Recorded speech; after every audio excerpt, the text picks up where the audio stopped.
Hello, good morning dear student. I am Renu Yadav. आज मैं आपको क्लास 5th की हिंदी का 3rd चैप्टर पढ़ाऊंगी। 2 चैप्टर आपको पढ़ा दिया गया है और लिखा भी दिया गया है। 3rd चैप्टर आपको आज पढ़ना है जो ओणम है। ओणम बहुत अच्छा चैप्टर है, कृपया इसे ध्यान से पढ़िएगा और ध्यान से समझिएगा। थोड़ा सा ओणम के विषय में जानते हैं, उसके बाद फिर चैप्टर को पढ़ते हैं। ओणम केरल राज्य का एक प्रमुख त्यौहार है। यह बड़े ही हर्षोल्लास का त्यौहार है और ये आज भी और पुराने समय में भी बहुत ही हर्षोल्लास के साथ केरल में मनाया जाता था। ओणम त्यौहार की कहानी असुर राजा महाबली और भगवान विष्णु से जुड़ी है। असुर राक्षस होता है, राक्षसों का राजा महाबली था और भगवान विष्णु से ये कहानी जुड़ी हुई है। महाबली प्रहलाद के पोते थे। प्रहलाद जो असुर हिरण्यकश्यप के बेटे थे, लेकिन फिर भी वो विष्णु के भक्त थे, भगवान विष्णु के भक्त थे। समय के साथ महाबली बड़े होते गए और उनका साम्राज्य विशाल होता चला गया। विशाल मतलब बड़ा होता, बढ़ता चला गया। वे एक बहुत अच्छे, पराक्रमी, न्यायप्रिय और प्रजा का भला सोचने वाले राजा थे।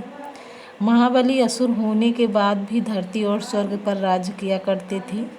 इनके राज्य की जो प्रजा थी इन्हें भगवान का दर्जा देती थी। बहुत कुछ होने के बाद महाबली के अंदर कहीं ना कहीं से घमंड आ गया और इसके आगे की कहानी आप देखिएगा। चैप्टर में आप स्क्रीन पे देख पा रहे होंगे। बहुत समय पहले केरल में महाबली राजा राज्य करते थे। वे बड़े ही दयालु और दानी थे। उनके राज्य में प्रजा बहुत सुखी थी। उनका यह सूर्य और चंद्र के प्रकाश के समान दूर दूर तक फैला था। यह बात जब देवराज इंद्र को पता चली तो उन्हें अपने सिंहासन की चिंता होने लगी कि महाबली स्वर्ग के राजा बन सकते हैं। इंद्र ने विष्णु जी को अपनी चिंता बताई। विष्णु जी ने इंद्र की सहायता करने का वचन दिया और वामन का रूप धारण कर महाबली की परीक्षा लेने चल पड़े। अब आगे देखिए क्या होता है। महाबली अपने दरबार में विराजमान थे। महाबली वे जो असुरों का राजा थे, असुर माने राक्षस। विष्णु जी वामन बनकर वहां आए और उन्होंने महाबली से 3 कदम भूमि मांगी। महाबली मुस्कुराए और तत्काल स्वीकार कर गए। तत्काल माने तुरंत, उसी क्षण। आप जहाँ भी चाहें वहाँ 3 पग भूमि ले सकते हैं, ऐसा महाबली ने कहा। आज्ञा दीजिए, आपको यह भूमि कहाँ चाहिए? उन्होंने वामन से कहा। और यह सुनते ही विष्णु जी ने विशाल रूप धारण कर लिया। विशाल मतलब बहुत बड़ा रूप धारण कर लिया।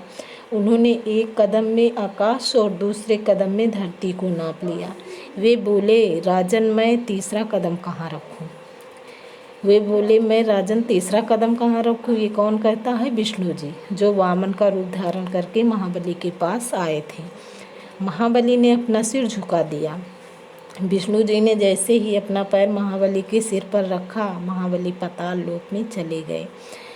इसके आगे की कहानी आपको कल पढ़ना है और आपका होमवर्क होगा विष्णु जी ने अपने कदम कहाँ कहाँ रखे। ओके।